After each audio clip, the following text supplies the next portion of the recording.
party, welcome to the town. Once again, we're in a Mount Gox situation. We're in a Bitconnect situation. We are in the deep end. What's up, guys? We're about to anything but ASIC, and we are getting fried. Looking at the cryptocurrency market, what I'm reading right now will be a couple of days old, which might as well be weeks old. And we'll talk about this eventually. I'll get to this, but right now I'm gonna go to some slightly important articles that I thought were eye-catching to me. That may explain some of this. It may offer some solutions. If not, any other crypto Bitcoin YouTuber has already talked about this for quite some time. Seen as a lot of big crypto YouTubers have lost all their money. They're hurting right now. But getting into previous news, if you haven't heard, Wolf of Wall Street, Jordan Belfort admits losing $300K to crypto hackers. Now, this is the guy that's seen the claps coming. He's a genius. He's a genius on Wall Street. You must know. He must have known that he should do some research. Just a little bit of research into the government-backed centralized cryptocurrency exchange, FTX, and see where it was going. But we're finding out that a lot of exchanges are not what they seem they are, and it's going down. It's going down. Good burger. All right, get into the article. Former stockbroker, commonly known as the Wolf on Wall Street, Jordan Belfort, has admitted to falling victim to a crypto hacking incident while stressing the importance of regulating the sector. He's going to regulate. According to Belfort, he once lost about $300,000 worth of digital cryptocurrency stored on the MetaMask wallet after the hack. He said during the interview with Yahoo Finance on November 21st. However, Belfort noted that since the incident, he stores his assets in cold storage instead of the exchange's hot crypto wallets. Surprise, surprise. Let's read a quote from him. I don't have any of my money on the crypto exchanges. It's all off in cold storage wallets, so to speak of, we're ledger. So I got hacked, actually. I lost $300,000 on MetaMask last year. This is a very, very, very tough industry right now because we are literally in the Wild West, Belfort said. Surprise. You have to be your own bank and do your own research and not fall for scams. You didn't know that? It's worth noting that the focus on storing cryptocurrency on exchanges emerged after customers lost funds in the FTX collapse. In the case, investors have focused more on storing their assets in self-custody wallets. Like you should. Interestingly, on-chain data highlighted an exodus of cryptocurrency from exchanges with storage platforms like Trust Wallet emerging as key beneficiaries. You shouldn't trust Trust Wallet. I don't know. It sounds kind of fishy to me, man. Consequently, the interest saw that the Trust Wallet token rallying to new highs. Notably, the cryptocurrency sector has sustained a bear market in 2022, characterized by a series of scandals with the FTX cryptocurrency exchange class being in the highest profile incident. Bitconnect! I can't yell like him. Belfort on the need for regulations. They're coming to regulate. In the case, Belfort noted that to minimize such incidents, there are a need for more regulations. Interestingly, Belfort has stated that Bitcoin would likely thrive in regulated environment. False. That's cap. In desperate need of regulation, desperate need of the SEC, or somebody to step in here and bring at least some level of order to the case. Even after you do that, there will still be fraud. There's always is in every market, he said. So basically, just reading this quote, he is saying that the people that already know how to scam and fraud people will just come in here and get into the crypto market and become a lot richer because of the regulations they place on everybody. That's basically what this guy wants. And that's basically what the SEC, who backs FTX, wanted to happen. They wanted more regulation to come in. But continuing the article, as earlier reported by Finbolt, Belfort had alleged that the FTX collapse was engineered by founder Sam Bankman-Fried. He termed the exchange operations as a frat house while alleging that the Bankman Fried premeditated the collapse that was weighed down on the general market. It was worth noting that with the extended crypto market volatility, Belfort highlighted some of the strategies investors can leverage to survive the conditions. According to the former stockbroker, investors need a time frame for investing in Bitcoin, not panicking and selling alongside focus on Bitcoin and Ethereum only. I guess that's a fair strategy, but to be honest, Bitcoin and Ethereum was focused on this whole rally, and none of the other altcoins really pumped or went past their all-time high. A few of them did, but they didn't. So in retrospect, altcoins are still in a fairly good position to bull rally, whereas Bitcoin and Ethereum are losing their position to Tether.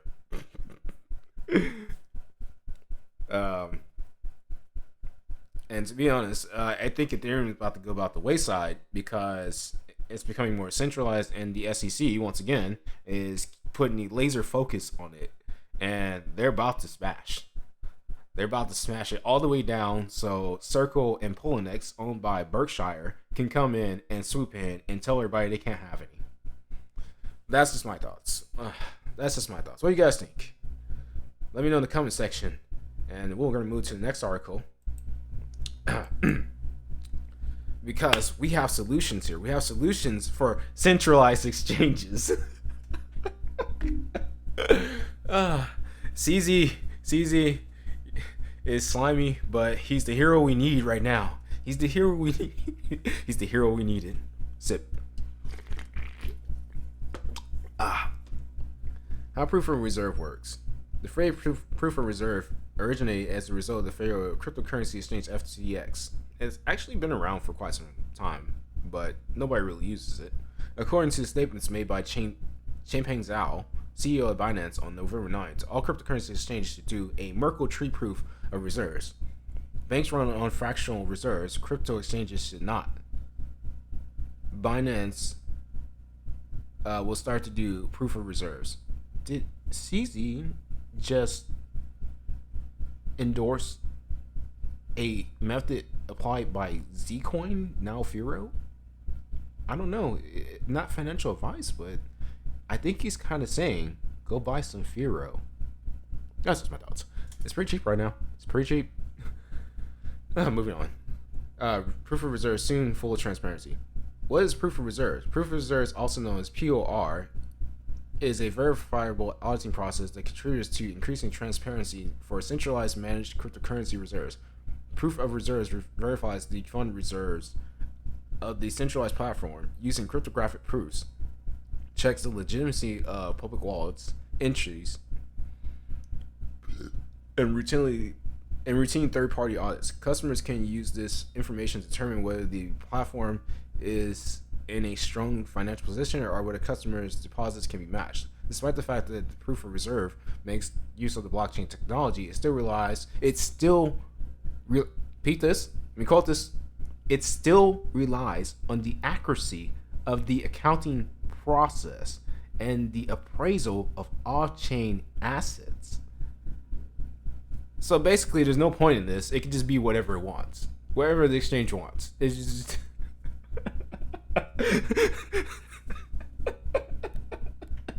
oh, please do it. Yeah, this is fun. This is a scam all in its own. Just to be honest, this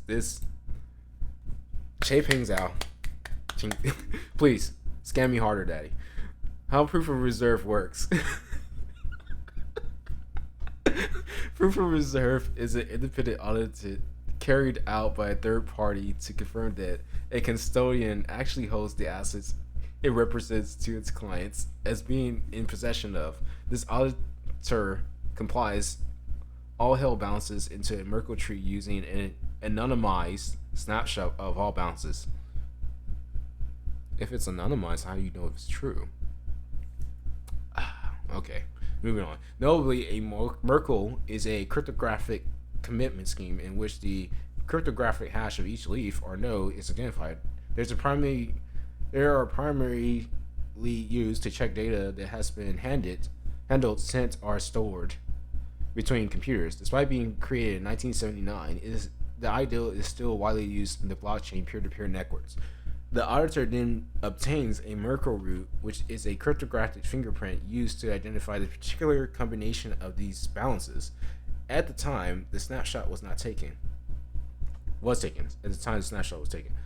The auditor next gathers digital signatures created by the cryptocurrency exchange that attests to who is in control of on-chain assets with publicly accessible balances. Finally, the auditor makes a comparison and checks to see if the balances are greater or equal to the client balances shown in the Merkle tree. The proof of reserve method made sense when it was praised by many in the crypto community because it appeared to be a step forward toward a more transparent crypto ecosystem. I don't know, Bitcoin's pretty transparent. That's why we have the blockchain. Using transactions, records, and specific assets held, centralized exchanges can record each amount's liabilities to maintain their anonymity in the public eye. They would have to publish with a tag that only the account owners know. So basically, if you're not a member, you're just not going to know. This sounds great. In general, the effects of FTX's demise have prompted calls for more stringent regulatory control over the cryptocurrency market. Of course it has. While major market participants continue to provide some transparency in an effort to win back the public's trust, experts believe that proof of reserves alone cannot be predicated upon. Like this is almost like the ESG scandal. We're just gonna make words up and make you feel good, but really we're just doing the same thing. And if you just leave the current system alone, it will work itself out. Oh my god. But just reading this alone, I think I have an idea of what actual people in the crypto space actually want. First of all, centralized exchanges. That's just something that we shouldn't have to begin with. But first, we should do this with centralized exchanges. We can either A, have them not have a balance on their exchanges at all. Like when you trade your Bitcoin for fiat, the Bitcoin just goes to someone else. It's not held in storage. It's not held in aggregate. Nothing like that. It's not papered off and split and given to other places. And it's just a cross exchange. I remember they throw it back into the blockchain. I don't know. That's kind of flimsy. Or we can just do it one way, where you give them Bitcoin. Well, we just have centralized exchanges, because we only need centralized exchanges to get fiat in and out of the system. But what if it's just a one way? You put fiat in, it goes into Bitcoin, and never comes back out. Maybe we should start doing that with centralized exchanges. That should be the only need for centralized exchanges, really, is you pay money, your fiat, your fake fiat, and you go and buy a cryptocurrency that you want, and then you go from there and just never come back out. But that's just my thoughts. What do you guys think? Do you guys have a better idea of how this could work? Because what they're suggesting right now is just more of the same, really. Let me know in the comments, and we got a couple more articles to go through, and I'll get to them in the next video. But from there on out, I'll see you guys later.